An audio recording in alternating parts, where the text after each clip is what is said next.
देश में कोरोना के मरीजों में रिकॉर्ड बढ़ोतरी के बाद अब अस्पताल में बेड्स की कमी होने लगी है। हालांकि सरकार कह रही है कि बेड्स की कमी नहीं होने दी जाएगी, लेकिन जिस महाराष्ट्र में अब होटल्स को किराए पर लिया जा रहा है, उससे एक बात तो साफ है कि अस्पतालों में बेड्स की कमी है। देखिए रिपोर्ट।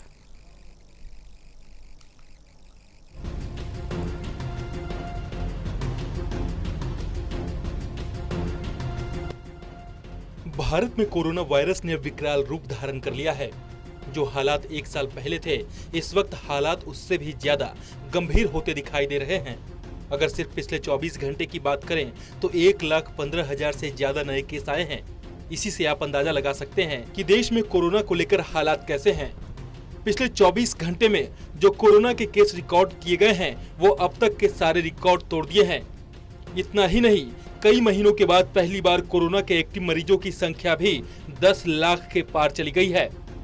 इसी बीच दिल्ली, मुंबई जैसे बड़े शहरों के अस्पतालों में बेड्स की कमी की समस्या भी आने लगी है। मुंबई, पुणे, नागपुर जैसे बड़े शहरों में भी बेड्स खाली नहीं है। मुंबई में औसतन हर दिन कोरोना के 10,000 से ज्यादा केस मिल रहे हैं। ऐसे में बेड्स को लेकर लोगों की चिंता बढ़ गई है। हालांकि बीएमसी की वेबसाइट पर जारी किए गए आंकड़ों के मुताबिक मुंबई में अभी तो बेड्स की कमी नहीं पड़ रहे हैं, लेकिन तेजी से बढ़ते कोरोना मरीजों के आंकड़ों से चिंता जरूर बढ़ा दी है।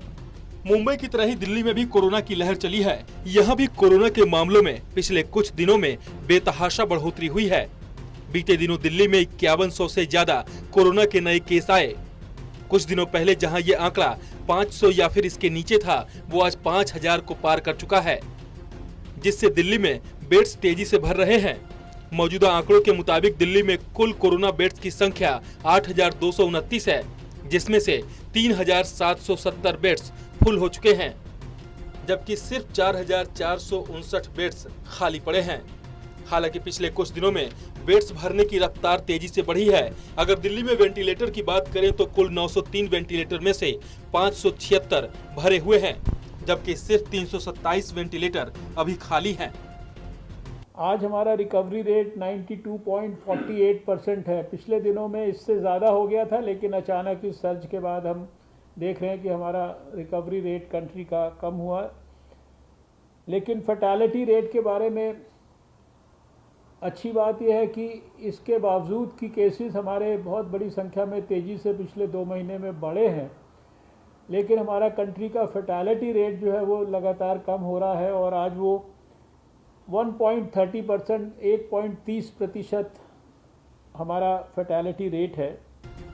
दिल्ली, मुंबई के अलावा अगर पुणे की बात करें तो यहाँ पर बेड्स की भारी कमी देखने को मिल रही है।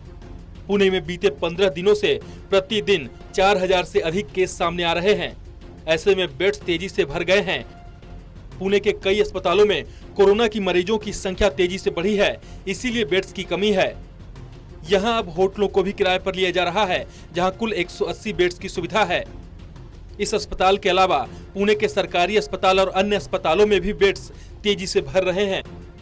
आपको बता दें कि कोरोना के नए केस के मामले देश भर में हर दिन रिकॉर्ड बन और टूट रहा है। 2 दिन पहले ही कोरोना का आंकड़ा 1 लाख के पार गया था। अब बुधवार को ये रिकॉर्ड टूट गया है। भारत में आज कोरोना के 1,15,000 नए केस आए, जो अब तक का रिकॉर्ड है। सबसे अधिक संकट महाराष्ट्र में है, जहां 56,000 केस आए। साथ ही दिल्ली में जहां करीब 6 महीनों के बाद 5,000 से अधिक मामले सामने आए। इन दोनों राज्यों के अलावा यूपी, राजस्थान, गुजरात, कर्नाटक में भी लंबे वक्त के बाद रिकॉर्ड मामले सामने आ रहे हैं। अगर इसी तरह से मामलों में बढ़ोतरी होती रही तो वो दिन दूर नहीं जब देश के अस्पतालों में एक भी बेड्स नहीं बचेंगे। ऐसे में सरकार को भी चाहिए कि वैकल्पिक बेड्स की व्यवस्था कराई जाए, क्योंकि अगर समय रहते बेड्स की व्यवस्था नहीं की गई तो आने वाले दिनों में कोरोना मरीजों को काफी परेशानी हो सकती है। हालांकि सरकार ये दावा कर रही है कि बेड्स की कमी नहीं होगी, जरूरत पड़ने पर वैकल्पिक बेड की व्यवस्था कर दी जाएगी। लेकिन जिस तरह से कोरोना के नए केस सामने आ रहे हैं, उससे निपटना सरकार के लिए एक बड़ी चुनौती होगी। Special desk, total news.